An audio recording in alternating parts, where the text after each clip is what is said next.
I love truffles, and it is always an exciting day when I get to try a new one, and today I have a great one for you. We're talking about T.can, kind of a tongue twister. It's also known as tuber canaliculatum, or it kind of sounds like, can I lick a lot of them? And I want to.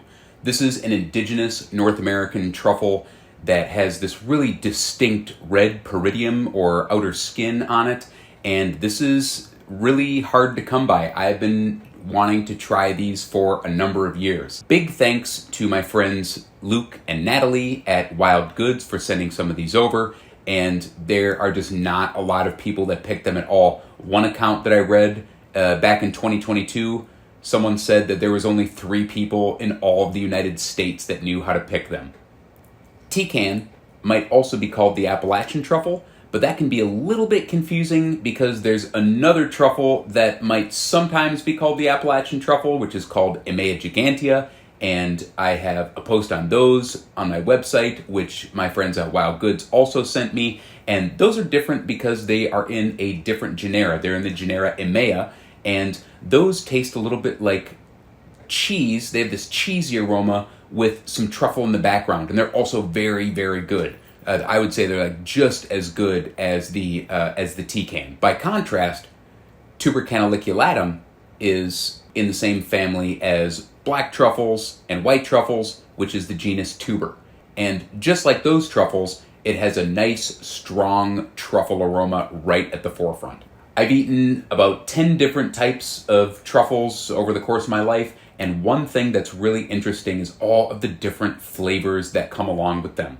You have truffle flavor, and then with a lot of these truffles, you'll have different aromas, kind of ancillary aromas that go along with it. So with the Emea that I talked about, it's going to have kind of a cheesy taste along with truffle. With another one that's very interesting and strange called the honey truffle, you have kind of like a blue cheese aroma, and then the truffle is kind of in the background. Then you have things like the pecan truffle that has a strong pecan flavor along with truffle, but the truffle is more in the background.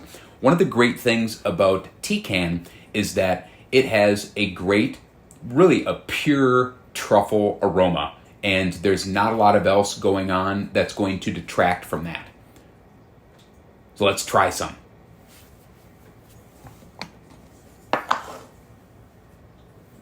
There's nothing like opening a jar of truffles. You can also see I have the truffles stored in a jar with eggs, and I can confirm the eggs soak up the aroma of the T.can just wonderfully, and the aroma goes into the yolk, not into the white, because the aroma is fat soluble. I leave them for a day or two, and if you leave them longer, it can be so strong that some people may not even like them. The first thing I get is notes of mushroom and truffle and garlic and chives and onion. And what's really fascinating is that as the truffles breathe, the aroma kind of changes. You know, it's kind of like a wine.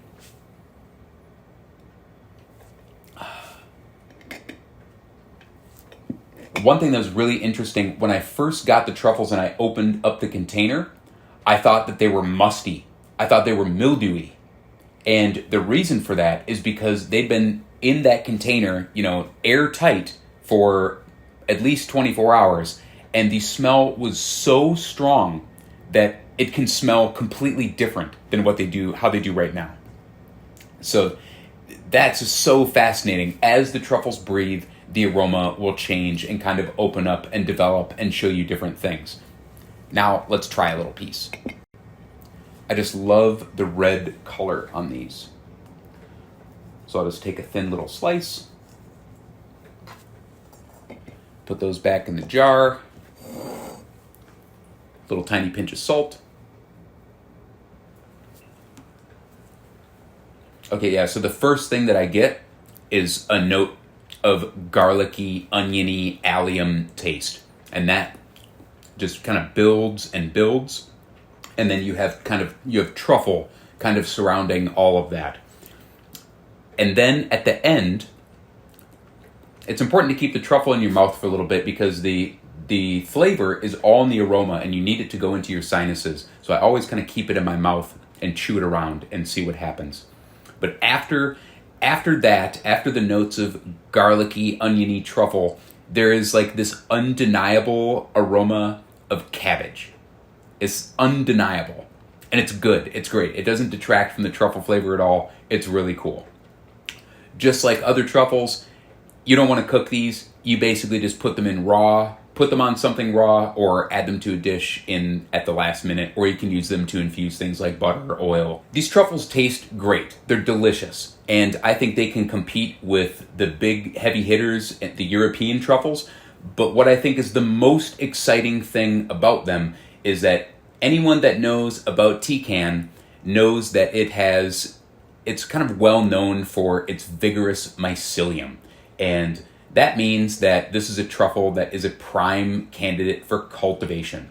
So people have been trying to grow this for years. There's stories online about people putting thousands of trees in the ground in Quebec and in other places. So you will definitely be hearing more about this truffle in the next few years.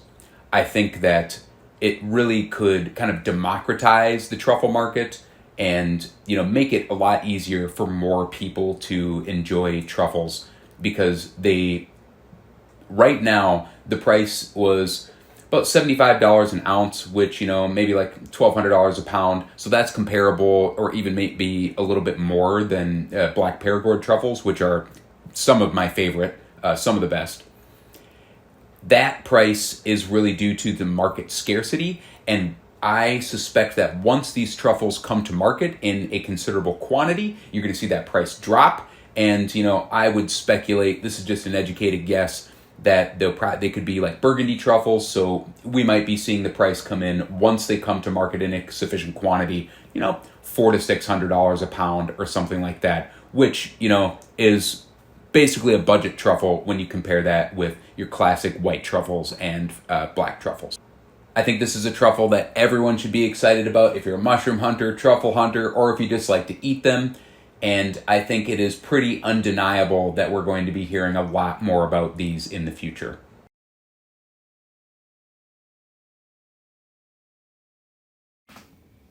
So, I was editing the video and I was getting ready to upload it, and then I got a knock at the door. I had ordered some other truffles because it's truffle season, and they showed up a day early. So I was not expecting to be able to compare the Appalachian truffle with 4 different varieties of European truffle, but I get to. So I wanted to give you some final thoughts here. When I talked to my friends at Wild Goods, they said we're really excited to have access to a truffle that has more of the flavor comparable with European truffles that could compete with, the big name Tuber melanosporum, Tuber magnatum pico, black and white truffle, with the kind of garlicky aroma. Some people have compared them to white truffles. I mean, I can kind of see that a little bit. Here is the skinny. I compared them to alba white truffles, burgundy truffles, tuber macrosporum, which is basically another black truffle, kind of like a tuber melanosporum, and the tuber bromali, which is another one of my favorites. And what I can tell you is that the Appalachian truffle is, absolutely, it can compete with these more expensive European varieties. Is it tuber melanosporum or tuber magnatum pico? No, it is not. The flavor is not, the aroma is not as potent. The price is also not as potent. So, I mean, right now, they're still very expensive because no one can get them. But once they start coming to market, I would predict that these truffles are going to be a middle-of-the-road truffle at a much more affordable price than the big-name classic truffles. And their flavor is also middle-of-the-road. And in the scheme of truffles, this is a great thing. So the tuber uncinnatum, the burgundy truffle, is more like tuber aestivum. It has more of a mushroomy taste to it. Those are on the cheaper end. Tuber bromali is probably the cheapest, and it has this really strong musty taste. The Appalachian truffle is way better than both of them. Like, far and away, way better than those. It is not quite as potent as tuber macrosporum or the alba white truffle, but that's kind of, to be expected when you look at the price. But either way, great, fantastic truffle that I'm super excited for more people to get their hands on. Thanks for watching.